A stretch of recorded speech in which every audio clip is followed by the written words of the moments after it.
team condition's good, fit. We're all in season, so we're all coming here.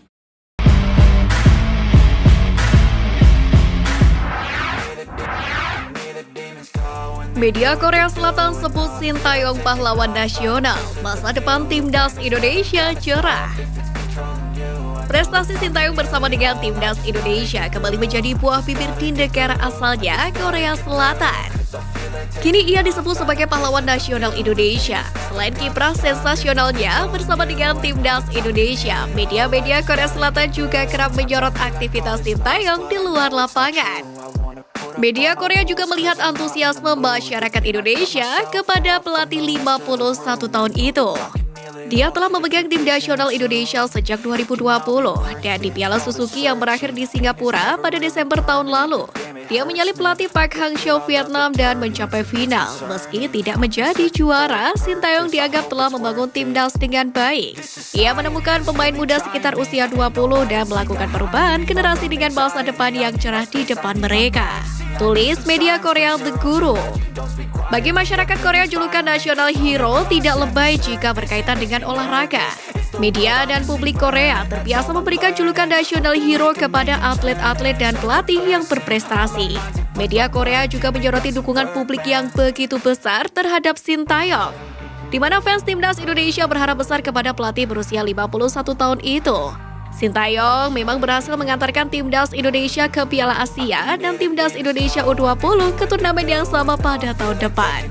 Selain itu, ia juga akan mengawal Indonesia di Piala Dunia U20 2023. Sementara itu, terdekat skuad asuhan Shin Tae-yong akan menghadapi Piala AFF 2022 yang akan digelar akhir tahun ini. Piala AFF sendiri dinilai sebagai trofi paling mungkin didapat timnas Indonesia karena hanya berskala Asia Tenggara. Namun, belum sekalipun Merah Putih meraih juara. Fakhruddin Arianto tetap eksis di tengah skuad muda Shin Tae-yong.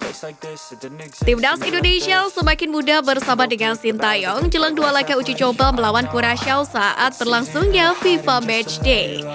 Diketahui Shin Tae-yong telah memanggil setidaknya 23 pemain untuk ajang itu. Dan jika dikalkulasikan, rata-rata usia pemain timnas Indonesia yang dipanggil adalah 21,9 tahun. Sebelumnya, belum pernah ada rataan usia pemain timnas Indonesia di bawah 22 tahun. Satu-satunya pemain di atas 30 tahun adalah Kapten Madura United, Fakhruddin Arianto yang kini berusia 33 tahun. Fakhruddin tetap eksis karena rutin mendapatkan panggilan memperkuat timnas Indonesia racikan Shin Tae-yong sejak Piala AFF 2020 lalu. Pertanyaan pun kemudian muncul mengenai seberapa penting pengaruh Fakhruddin dalam skuad tim Garuda ini. Padahal jika mengacu usia, pemain berusia 33 tahun itu di atas pemain-pemain lain yang ada di dalam tim. Fakhruddin dikepung oleh bek-bek muda yang sudah menunjukkan kualitasnya sejak usia muda. Sebut saja Rizky Ridho, Elkan Bagot, dan Kapten Timnas Indonesia U20 Muhammad Ferrari yang naik kelas ke timnas senior.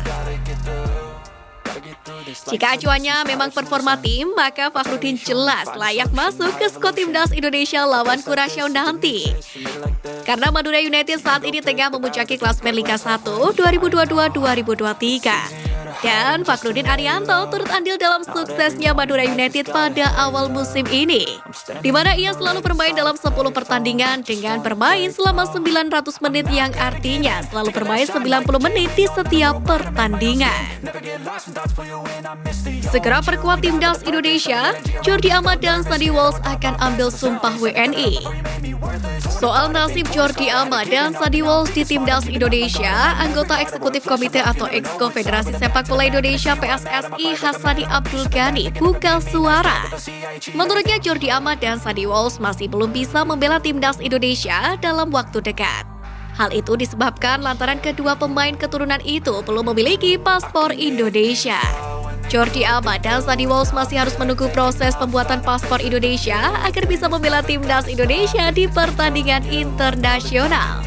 Namun sebelum itu, dua pemain naturalisasi ini harus menerima SK Presiden kemudian mengambil sumpah WNI. Sementara itu, Menteri Pemuda dan Olahraga atau Menpora Zainuddin Amali memastikan sumpah dua calon pemain naturalisasi Timnas Indonesia yakni Sandy Walsh dan Jordi Amat dilakukan secara virtual. Zainuddin Amali mengaku telah menjelaskan kepada pihak Kementerian Hukum dan HAM terkait masalah tersebut. Menurutnya, untuk pengambilan sumpah dilakukan secara virtual karena saat ini kedua pemain tersebut tengah sibuk bermain di luar negeri. Meski untuk sumpah akan dilakukan secara virtual, tetapi Menpora belum bisa memastikan sumpah itu akan diambil kapan. Sebab untuk proses naturalisasinya masih akan ditunggu hingga semuanya benar-benar selesai. Padahal Sandy dan Jordi awalnya diproyeksikan untuk menghadapi laga FIFA Matchday lawan Curaçao pada 24 dan 27 September ini. Namun hingga saat ini proses naturalisasinya pun belum selesai. Sehingga keduanya akan difokuskan untuk ajang Piala AFF 2022 yang rencananya akan bergulir pada Desember mendatang.